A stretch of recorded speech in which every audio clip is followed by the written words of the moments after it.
बरजिंदर जी ओड़ा ने लोकसभा चुनाव के लिए पहले ही मना कर दिया था। जबरदस्ती उन्हें कांग्रेस की सीट दी गई है। अब सुनने में आ रहा है कि बरजिंदर जी ओड़ा शुभकरण चौधरी जी को समर्थन देंगे। इसी मुद्दे पर बात करेंगे। हमारे साथ जुड़ गए कांग्रेस की कार्यकर्ता, से बात करेंगे और जानने की कोशिश करेंगे। नमस्कार, मैं रतन सिंह, स्वागत है आपका खबरी मीडिया पर। सर, आपका परिचय कराइए।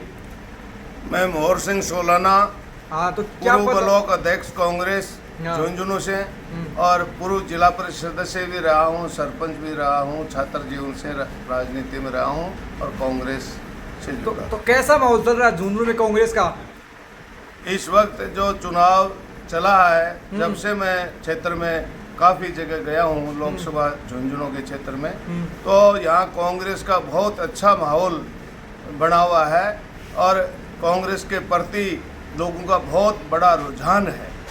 मुझे जो कारण महसूस हो रहा है वो ये है कि पहले जो यहाँ से पद्म श्री स्वर्गीय शीशराम जी ओला सांसद यहाँ से हुआ करते थे, उनके समय का कार्यक्रम और उनके काम, और अब जो 10 साल बीजेपी के जो 2 सांसद रहे हैं, उन दोनों के कार्यकाल की तुलना लोग जब करते हैं और वो तुलना करके वोट मत देना चाहते हैं, तो वो विजेंद्र जी ओला और कांग्रेस को मत देने का लोगों का मन है। तो सर, सुनने में आ रहा है कि विजेंद्र जी तो चुनाव लड़ने के लिए मना कर रहे थे, जबरदस्ती सीट देकर उन्हें मतलब लड़ाया जा रहा है। इसमें लोग इस बात को तोड़ मरोड़ के जनता को भ्रमित करने के लिए पेश कर रहे हैं। उनका कहना जोरावरी चुनाव लड़ा रहे हैं ये नहीं है। उनका कहने का मतलब ये था कि मैं तो विधायक था, मुझे कोई चाव नहीं था कि मैं चुनाव लड़ूं, लेकिन और मैंने ये कहा कि किसी भी नेता को आप चुनाव लड़ाइए, उसकी मैं मदद करूंगा, लेकिन पार्टी ने मेरे लिए समय के लिए निर्णय किया कि इस समय देश और पार्टी संकट में है और आप स्वयं चुनाव लड़ो। जनता की मांग है कि आपको चुनाव लड़ना है, जनता की मांग के ऊपर, और उन्होंने कहा कि मैं इस चुनाव में आया हूँ। तो क्या कह रहे हैं इस बार झुंझुनू की जनता?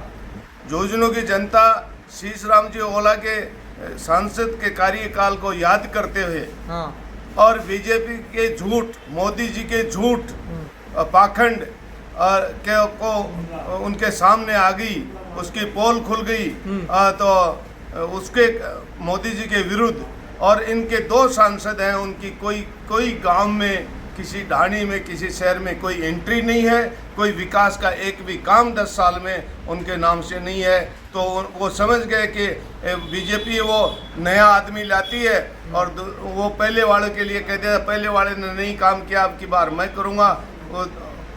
उससे बाद आया, उसने कह दिया अब की बार मैं करूँगा। तो तीसरी बार जनता करिए, हम धोखे में आने वाले नहीं हैं। हमने देख लिया 10 साल में, हम शीशराम जी हमारे सांसद होते हुए जो प्यार हमें देते थे, दिल्ली हमें बुलाते थे और जो काम विकास के कार्य हमें पूछ के करते थे, वो कार्यकाल ही दोबारा हम स्थापित करना चाहते हैं। ये झुंझुनू की जनता चाहती है।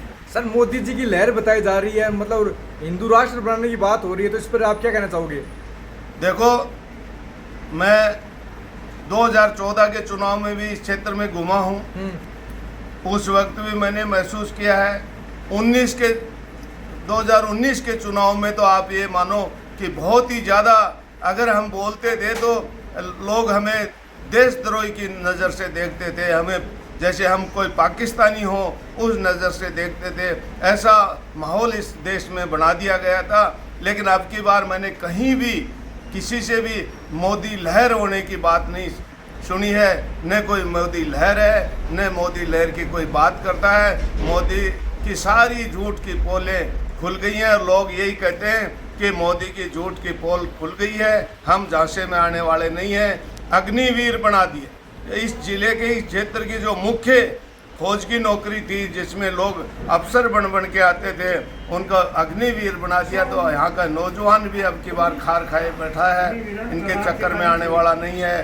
चाहे अन्य दूसरे काम है, कृषि कानून जो बना के लाए हैं, उनको किसानों ने 1.5 साल तक बैठ करके और 700 किसानों का मतलब प्राण निछावर करने पड़े, तब वापस लिया है। ये सारी चीज़ें जैसे ये कहते हैं चर्चा है सब जगह कि ये संविधान बदलने की बात करते हैं या आरक्षण पर को ख़त्म करने की बात करते हैं, तो यहाँ की का मतदाता इसको समझ चुका है, इनके झांसे में नहीं आएगा और अब की बार कांग्रेस को वोट करेगा।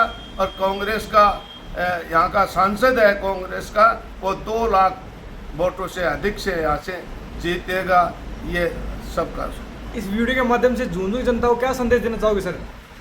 मैं झुंझुनू लोकसभा क्षेत्र के हर मतदाता से निवेदन करना चाहूँगा कि जिस तरीके से शीशराम जी ओला हर गांव हर ढाणी को नाम से, उस गांव में निवास करने वाले लोगों को नाम से, चेहरे से पहचानते थे, जानते थे और उनके दुख सुख की बात पूछते थे, उनसे विकास की बातें करके होने वाले विकास को तत्परता से करते थे, वो लोग याद कर रहे हैं।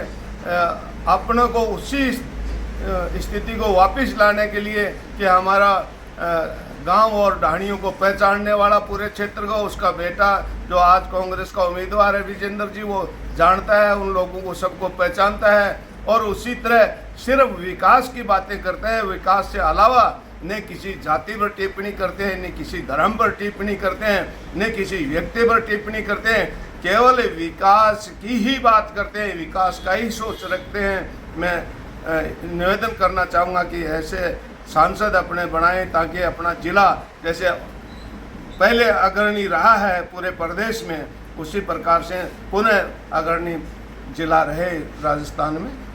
जो व्यक्ति सोशल मीडिया पर ऐसी पोस्टें वायरल कर रहे हैं कि ब्रजेंद्र जी ओड़ा शुभकरण चौधरी जी को समर्थन दे रहे हैं, लेकिन शुभकरण चौधरी जी ले नहीं रहे हैं, क्यों नहीं ले रहे हैं? अगर ये बात झूठी अफवाह फैला रहे हैं तो क्या ऐसी अफवाह फैलाकर क्या हार जीत का फैसला कर सकते हैं? मेरा चैनल किसी बात की पुष्टि नहीं कर रहा। इस वीडियो के बारे में आपकी क्या राय, कमेंट बॉक्स में कमेंट कीजिए। ऐसा ही और वीडियो देखने के लिए हमारे चैनल को सब्सक्राइब कीजिए। धन्यवाद।